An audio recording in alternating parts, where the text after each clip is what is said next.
How many of you have ever found yourself in a circumstance, a situation in your past, maybe in your present, that it was either not a good decision, a dangerous decision, or maybe just like that was a really bad decision? Anybody in the room ever make bad decisions before? And you wish, I wish I would not have done that, but now I'm in it, and how do I get out of it? Anybody ever felt like that? So this is a picture of Nickerson Lake. It's a lake where my parents had a home. And every summer, we would get on the lake, and we would water ski, we would boat. One of the things we did was we would have green apple fights. What do you mean? Well, there are a lot of green apple trees there. You couldn't eat them, but you could load your boat up with them, and you get out in the boat and you start throwing them at each other. It's wars on the water. It's really, really cool. And so one day, I decided that I would do something. Across the lake, there was a swinging rope. And we would go over there and we would swing. And it was deep on the shore, and we would swing and we would jump. And so I was over at that swinging rope one day, and I decided that I would swim from that rope all the way across the lake to the house. Now, some of you think, oh, that's not that big a deal, swimming across the lake. Well, I was in a pair of jeans. Now, I don't know if you know what happens when you're in water and your jeans get soaking wet.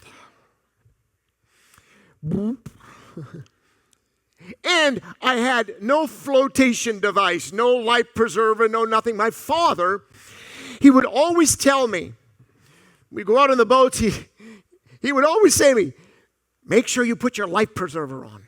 Make sure you put your life preserver on. Well, we did not always obey. And so I'm at that side of the lake, and now I've made the commitment to swim to the other side of the lake. So now I'm out in the middle of the lake. So when you're in the middle of the water, the middle of the lake, it's really too far for you to turn around and go back. And it feels like it's too far for you to keep swimming. And you're out. I've got no life preserver. I'm in a pair of jeans. And I'm getting tired. They tell us that the male brain, and I'm a teenager, they tell us at the time, and the male brain does not stop developing until it's about 25. That is true. There was another individual that was in the middle of a lake that found himself in a problem because of a decision that he had made. Does anybody in the room remember a guy named Peter who was a disciple of Jesus? Now, when Jesus and Peter first met, Peter is a businessman. He's a fisherman. He's likely, in that culture, he is likely an older teenager, probably 16, 17 years of age. But he's not a disciple. He's certainly not an apostle. He's never seen miracles. He's just a young kid with a boat who's fishing. And one day, Jesus was teaching. And Jesus needed to get out from the shore on the water because people were pressing in on him, and he needed a pulpit on the water. And so he says to Peter, this fisherman, now Peter knew who Jesus was because Jesus was gaining in popularity. And everybody loved to follow a rabbi. And so this Rabbi Jesus says to the businessman fisherman, hey, can I use your boat? And Peter says, yeah, I guess so. I'm not using it right now. Jesus preaches, and then when he gets done preaching, he says this to Peter. He says, Peter, Simon as he was called, go out where it's deeper and let down your nets to catch some fish. Now get the imagery here. Here's the preacher telling the businessman how to run his business. Peter been on the water all of his life. And so, Peter liked the sermon. He said, it's pretty good. Yeah, he's a pretty good communicator. I like what he had to say. I like him. It's good. But, Jesus, I'm like the fisherman here. You're the preacher. You do what you do. I'll do what I'll do. And it'll all be good. And notice how he responds to Jesus. Look, we worked hard all night. In other words, we know what we're doing. And we didn't catch anything. But listen, Jesus, I'll humor you a little bit. And let me just show you how smart I am when it comes to fishing.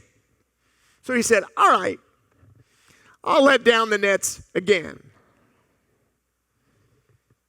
And you can hear Peter and his partners kind of saying, oh, this guy wants us to let down the nets again. We fished all night. There isn't going to get anything here, but we're going to do it because he asked us to do it. He's a nice guy, and it'll be fine. And this time, the nets were so full of fish that they began to break. And they had to shout to their partners, hey, get some people over here. We need some help. We're going to lose what we've just caught. A shout for help brought their partners in the other boat. And then both boats, there's so much fish they don't know what to do. It's like, get the other boat over here. And there was such a catch of fish that now the boats are beginning to sink. Now you would think that Peter would say to Jesus, oh, Jesus, this is great, man. Hey, can we partner up? Hey, Jesus, I'll tell you what, you do your preacher thing, I'll do my fisher thing, but we'll kind of join in an enterprise here. And when you're done preaching, we can do this every time, and it'll be great. Can we do that, Jesus? He doesn't say that. Watch what happens here. Peter recognizes now that he is in the presence of someone who is supernatural. And when Peter realized what had happened, he says, Jesus, you don't know who I am. You don't know my issues. You don't know my sins. You don't know my stuff. And so, Jesus, just leave me. I'm a sinful man. I don't deserve what just happened. And suddenly the reality of Jesus and Peter, humanity and divinity, come together. And there's going to be a radical shift in the direction of Peter's life. And notice what Jesus says. First of all, he's not surprised that they caught a bunch of fish. But then he says this, Peter, don't be afraid. From now on, you're going to be fishing for people. And they got back to the shore, and suddenly Peter says, hey, I'm out of here. You take the boat. I'm going with this rabbi guy. I'm going to follow Jesus. Now, Peter does not know what life holds for him, but he realizes that this Jesus guy is somebody different than every other rabbi that had ever taught in Israel. And so he starts this journey with Jesus. Now, how many of you know Peter will become a spokesman for the church eventually? And Peter was the kind of guy that was always like saying stuff. He was the kind of person that would say things before he would think what he was going to say. And he would talk a lot. Anybody know anyone who talks a lot? And have you ever said something before you thought and it came out of your mouth, you say, oh, I shouldn't have said that. Anybody in this room done that? Like, you don't process. Like, I'm just going to say something, and out it comes, and when it comes out, you process it, and you say, that probably wasn't the best thing for me to say right there. But it's out. It's too late. It's out. It's gone. It's out. Peter was that kind of guy. And he and the other disciples would start to learn with Jesus. And listen, they weren't doing church together. They began to do life together. How many of you know there's a difference between coming to church and having life with Jesus? Totally different thing. And so Peter and the other disciples, they start to learn about spiritual things. And then they have these confrontations with these religious people. And then Jesus is teaching them privately. And he's learning things that he'd never learned before. And he's thinking, I will never go back to my fishing life. This is great. This is awesome. And then one day Jesus will tell them, 3 years down the road, everything is going great. And Jesus starts to say weird things. He says, they're going to arrest me, and they're going to crucify me, and then I'm going to rise from the dead. Now, that makes no sense in the minds of these guys. Said, I don't know what he was talking about. And if you read the scripture, it says they didn't dare ask him. Said, we'll just leave that. We're not going to have that discussion. And Jesus would say it multiple times. They're going to arrest me. They're going to crucify me. But in 3 days, I'm going to rise again. It's interesting how Jesus can say things to us, but we just don't grasp it. For whatever reason, we just don't get it. And so then that very thing happens. They have their normal Passover meal. Then they go over into the Garden of Gethsemane. I talked about that last week. And while they're praying, actually they're sleeping, Jesus is praying. Judas, the betrayer, shows up in the middle of the garden. And what Jesus says starts to happen. They begin to arrest him. Now, what's interesting about this, Peter said, I'll fix this. And do you remember the story? Peter happened to have a sword with him, and he takes the sword, and what does he do? He chops a guy's ear off. Now, I just want you to get this in your mind. Listen, he wasn't aiming for the guy's ear. I mean, who aims for an ear? He was aiming for the guy's head and missed. And in the middle of that, Jesus picks up the ear. Now, you got to get this in your head. It's dark out, and there's all these people with torches, and they're coming to arrest Jesus. Peter says, I'll fix it. He picks up the sword. He whacks the guy's ear off. Jesus goes over. Now, nobody says much about the guy that had his ear chopped off, but that might have hurt. They just left him out of the story. And Jesus goes over, and he picks up the ear. Now think about this. He picks up the ear and he goes over to the guy that has his ear chopped off and puts it back on the guy, and the guy's instantly healed, just like he never had his ear chopped off. You know, I don't know about you, but if I'd have been one of those people in the garden getting ready to arrest Jesus, I'd say, I'm out of here. I'm not doing this. And then the very thing that Jesus said was going to happen happens. They arrest him. And remember, Jesus had told the disciples, you're all going to run away from me. And do you remember what Jesus says to Peter? Peter, let me tell you something. You're going to deny that you've ever known me. Peter said, oh, no. If everybody else runs away, not me. Jesus, all these guys in the room here, they can run away, they can deny you, but listen, I'm your man. I got it together. I don't back down.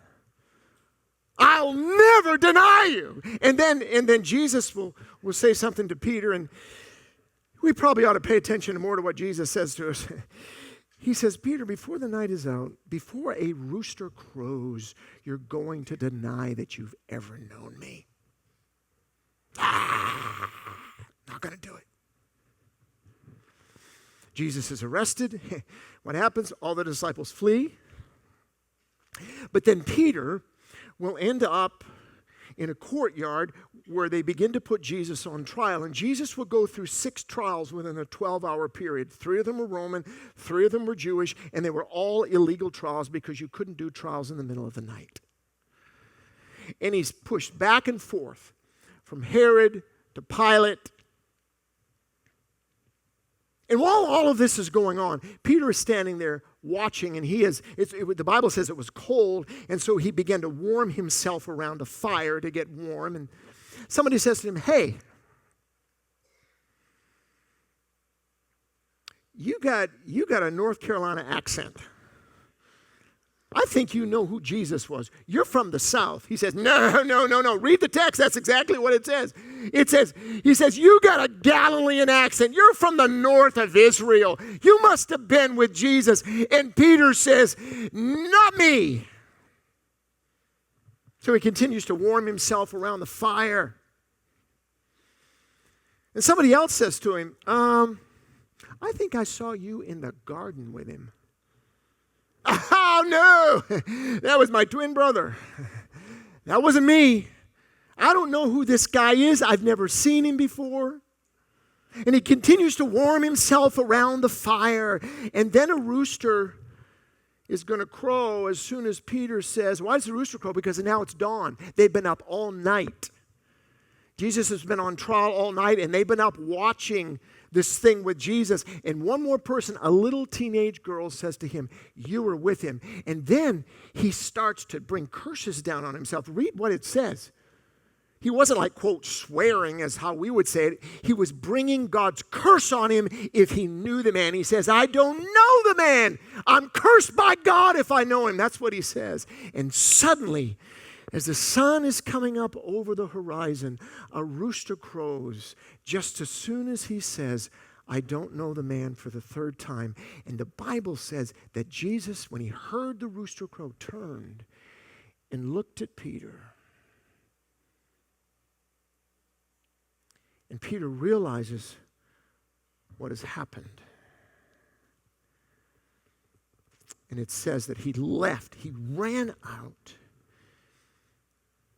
and began to sob and cry.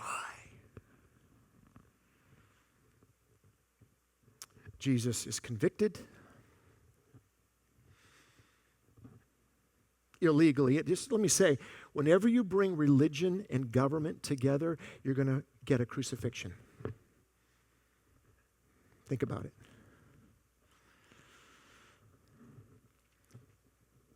He is crucified. And now the weight of Peter's denial of Christ is sitting on him. He watches the man go through the worst torture. Crucifixion was a horrible way to die because you essentially suffocated to death. Here's a guy that he spent 3 years with. Close friend, they're tight now. Jesus said this was going to happen, and suddenly he's thinking, life's over for me. I don't know what I'm going to do. You see, there's a lot of us that we think we come to the end of the road, the end of our life. And I don't mean life in terms of 80, 90, 100, 150 years old. We come to the end of circumstances and situations when we think it's the end. And the reason the resurrection of Jesus is so important is because when we think when we're at the end, it is only the beginning if we will allow Jesus to step in. He's crucified. He's placed in a tomb. 3 days later, somebody tells Peter, the tomb is empty. There's nobody in it.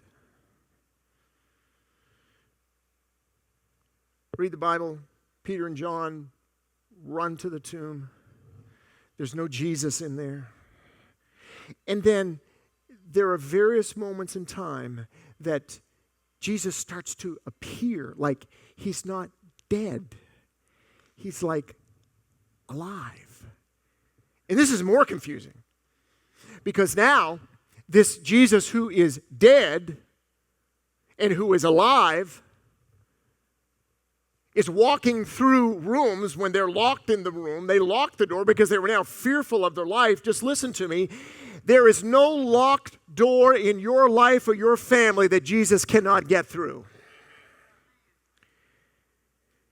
And now Peter doesn't know what to do with all of this because he's in a moment of time of his life. What is weighing on him is his decision. What is weighing on him is that maybe he's partly responsible for this crucifixion thing. Because he couldn't even have the boldness to identify that he knew Jesus. Here's this big, strong fisherman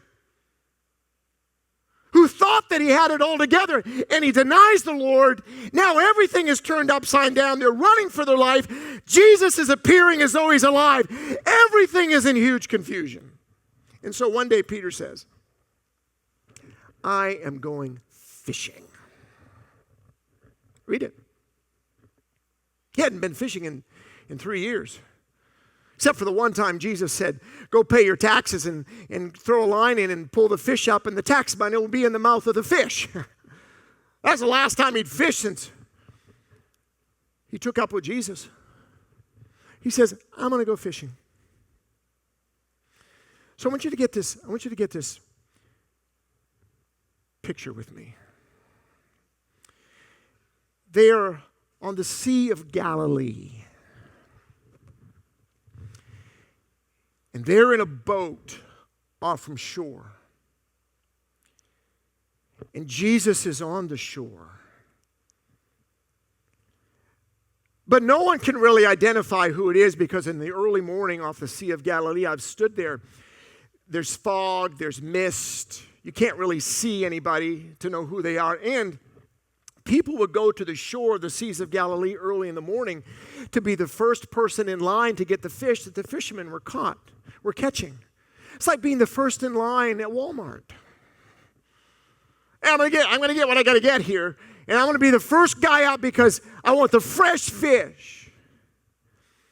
And they're out there trying to fish, and Jesus is on the shore. And now watch what happens here.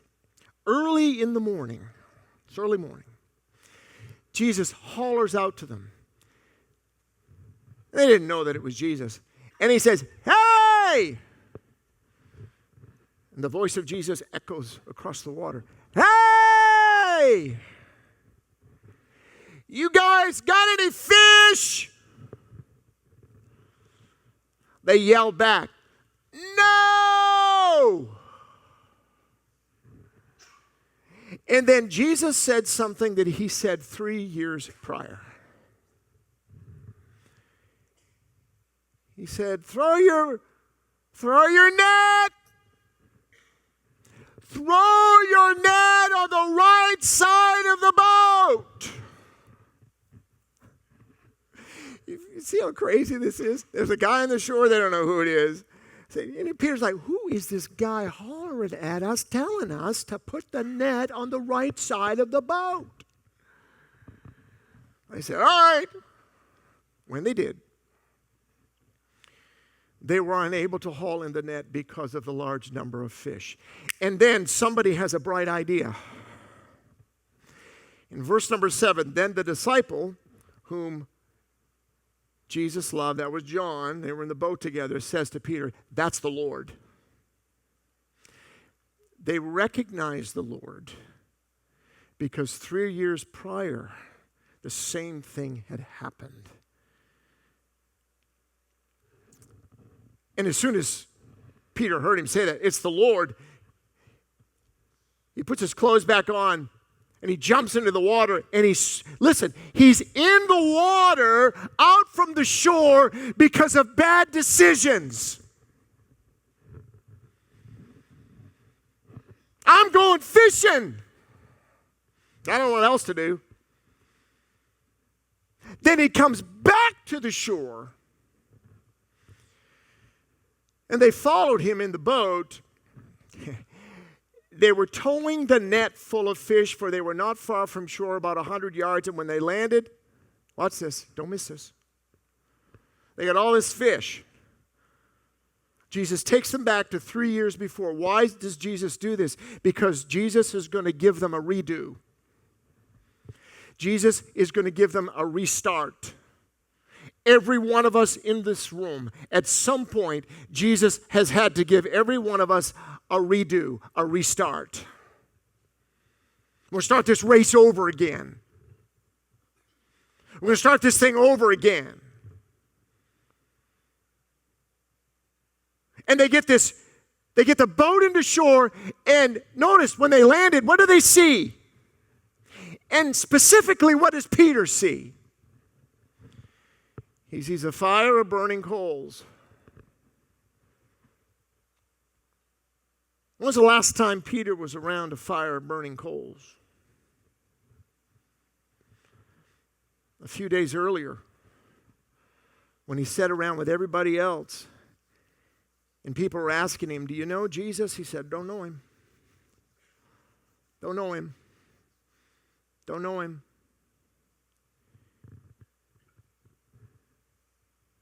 Jesus takes Peter back to the moment of his betrayal, and then, notice it, Jesus has already cooked breakfast. Look at me. He does not give Peter a lecture. He gives him a meal. Jesus is not going to give you a lecture. He doesn't want to do church with you. He wants to do life with you. And they have breakfast. They talk about the weather. They talk about the water.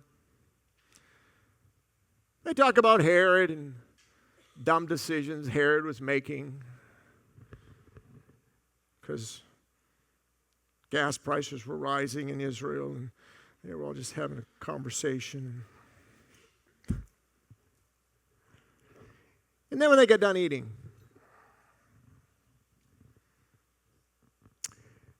Jesus said, now, Peter, do you love me more than these fish? Yeah, you know I love you. Interesting here that Jesus would use a couple of different words for love. He'll use a close agape love when it's in English in the same word, but in the Greek, agape, Peter will say phileo. Yeah, I love you as a friend.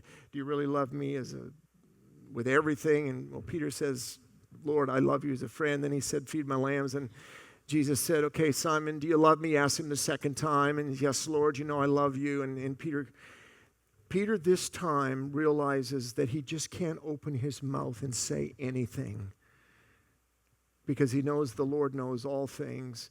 And then he says, take care of my sheep. And then the third time, he said to him, Simon, do you love me?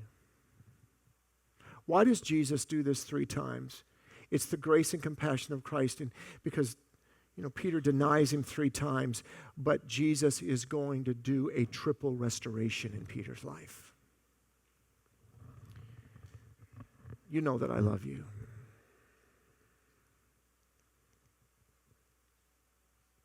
Can I just tell you on this Easter Sunday morning that there isn't anything about your life that Jesus doesn't already know about.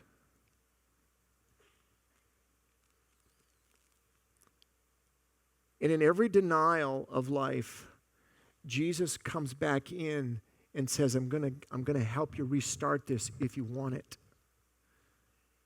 And then Jesus is going to say something profound to Peter. He'll say, listen, when you were younger, you did what you wanted to do. You said what you wanted to say.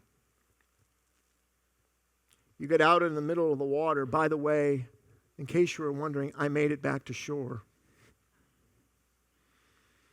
You get out in the middle of the water. And Peter, you did a lot of things when you're younger, but when you get older, you're going to stretch out your hands and someone else will dress you and lead you where you do not want to go.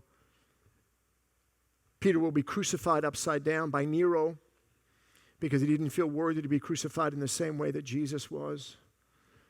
You see, look at the radical change from the moment that Jesus meets Peter and uses his boat as a pulpit to the time that Peter will lose his life. It is the radical transformation of Jesus in somebody's life that takes the failures and takes the denials and takes the issues and takes the struggles to where when it's all said and done, Peter says, crucify me upside down. I'm not worthy to be crucified in the same way Jesus was.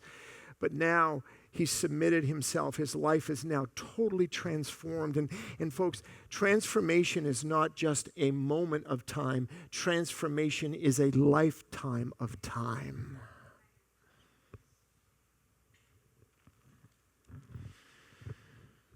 I want you to listen to how the Lord has changed the lives of some people in this church.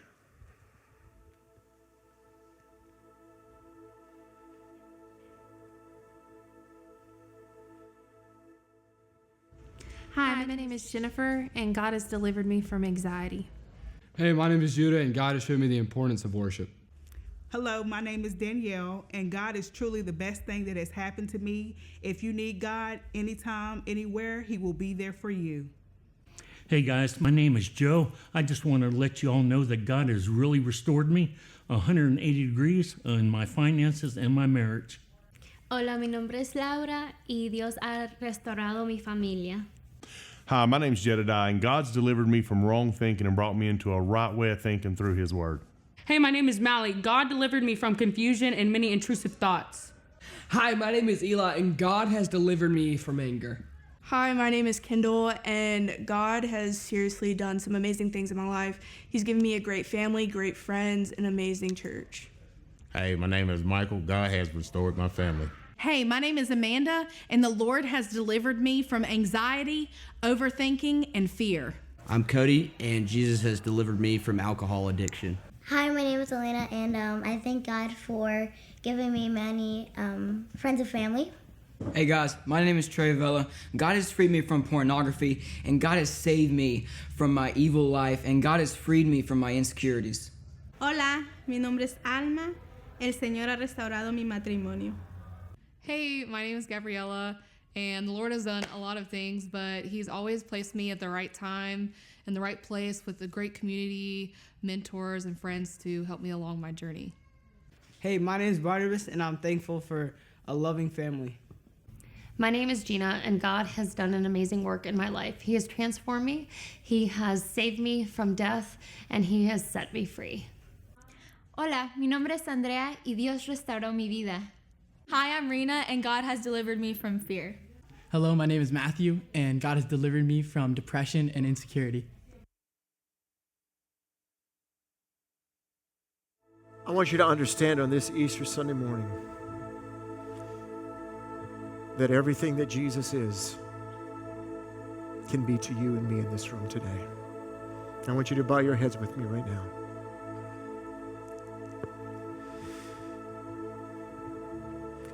I'm going to ask you two questions. The first question is this. Is there anything that you feel like you're personally struggling with today? Maybe you feel like you've gone out from the shore and you're in the middle of the water and you really don't know how to get back to the shore.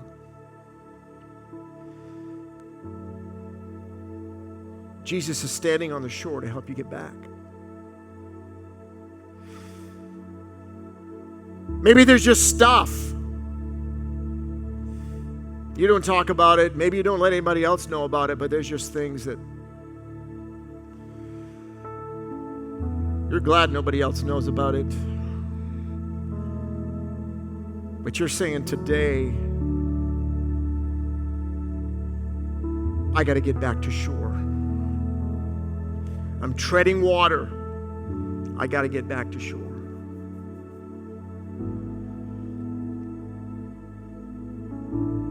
Second thing I want to ask you very directly. Do you have a personal relationship with Jesus Christ? We're not asking you if you're religious or spiritual or something like that. Because Jesus just doesn't want to do church with you every so often. Jesus wants to do life with you. He wants to get right in the middle of your stuff.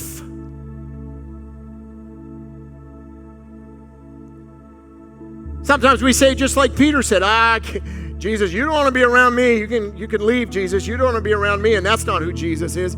He desperately wants to be around you and with you in the middle of everything that you think is chaotic or not right or shameful or guilty or any other thing. He wants to get right in the middle of it. That's who he is. But you can't do life by yourself. I need help. I want everybody to pray with me right now, and it'll be just words if you don't mean it. But if you really mean it, Jesus has the ability to come right to your mind, right to your heart, right to who you are right now. He has the ability to do that.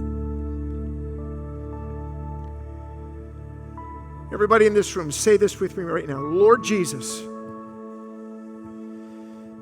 I'm asking you in this moment to get right into the middle of my life. I know you want to do life with me. So as scary as it might be, Lord, I invite you in to every part of my life. And Jesus, today on Easter Sunday, I want to give my life to you. Right now, I ask you to forgive my sin. Cover it up as only you know how to do.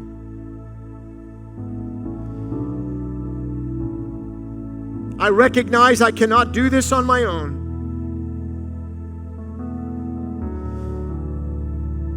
So with my heart, I believe. And with my mouth, I confess. Jesus Christ is my Lord and my Savior. Help me to live for you every day. As your heads are bowed and your eyes are closed in this room, Pastor, that was for me. Who prayed that prayer with me? Let me see your hands right now, just across the room. Put your hands up and down. Thank you, thank you, thank you, thank you, thank you, thank you for all of these hands across.